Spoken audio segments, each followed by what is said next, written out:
What if I told you guys that the sportsbooks have secret ways of hidden messaging to force you to be able to make bad bets? Well, that's what I'm going to go over with you guys in this video. So the first thing is going to be when you start actually winning. The sportsbooks don't like that. So they start to limit you. So you could see this, happening as, let's say, you're about to go in and put a prop play in on FanDuel or DraftKings. As soon as you put it in, a little red icon pops up. It says you can only bet about $200.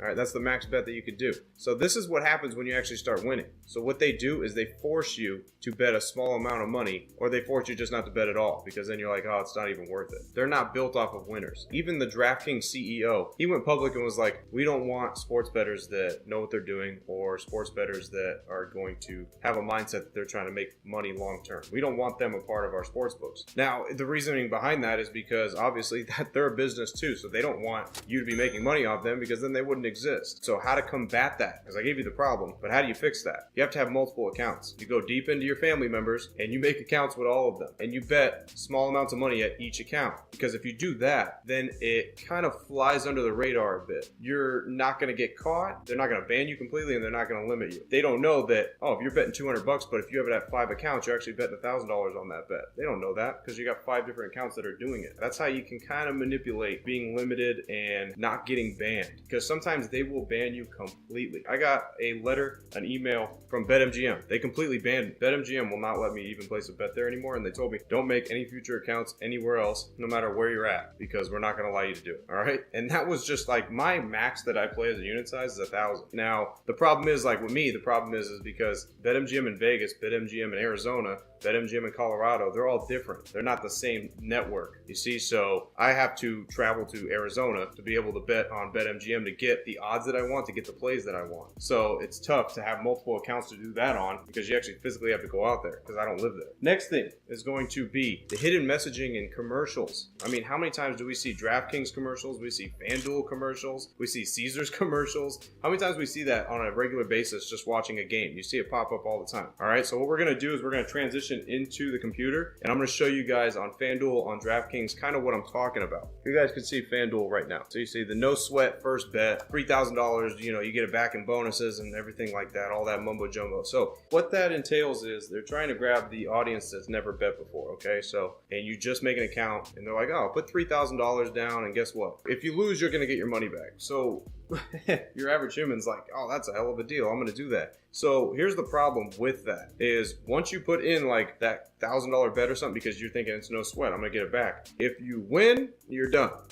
All right, because now you've won $1,000 bet. Now you're in the sports betting world. You're in the gambling mentality now. Now you think like, I just won free money. I didn't do anything for that money. I had fun. I actually watched a game and had fun, and I made money with it. So guess what? You're coming right back to the sports book. You're going to start betting even more. And if you don't do it the correct way, obviously you end up losing everything. Another tactic that goes along with that is $1,000 bet. You lose. They give you the $1,000 back in free play. So now you're going to go and you're going to gamble again. You're going to go and place another bet. So whether you win or lose that bet, to be honest with you, if you're a first-time sports bettor and you lose that bet as well and you've lost everything, probably the best thing that could happen to you if, for a long-term value of being a gambler, because if you just lose right off the bat, you're like, this is stupid, I'll probably never do it again. Another thing, the same game parlay, they make it so easy for you to just click the button. Look, SGA 30 plus points, Anthony Davis 25 plus points, and LeBron 35 plus points. You know the odds of all three of those guys scoring that amount of points? They all have to do that for you to end up winning. And they end up throwing that out to you like, here, it'll probably happen. Why don't you go bet it? Guess what? It's a horrible bet. Now let's go over to DraftKings. DraftKings, what they'll do is they'll throw some like stupid bet up and give it a boost. First team to score in the Super Bowl, we'll boost it to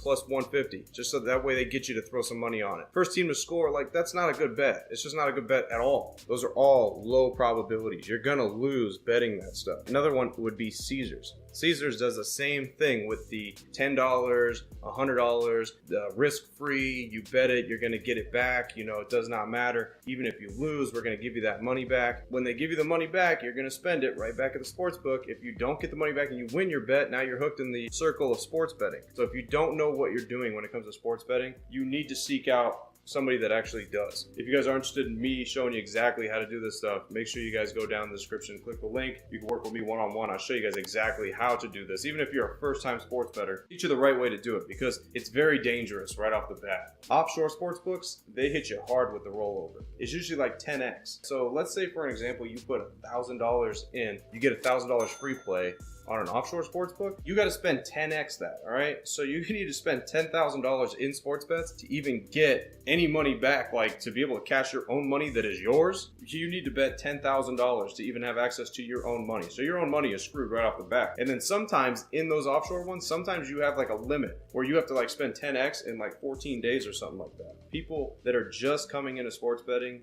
you need to know these things and not get trapped in a web to where they're just going to drain you, take all your money, or they're going to mess with your mind, and then that leads to having a gambling problem. I just wanted to let you guys know exactly, the industry, if you're not already involved in it and you're just starting to get involved in it, that it's cutthroat. They don't want you to win. When you do win, they're going to take it away from you. So you got to find ways to kind of slither through the cracks and stay under the radar. When it comes to sports betting, make sure you go into it with an open mind and listen to the people that have did it. All right, don't think you know how to do all the sports betting stuff and parlays and you know how to do all this other garbage and stuff like that. Go in with an open mind and learn from people that are actually doing it and people that are doing it at a high level.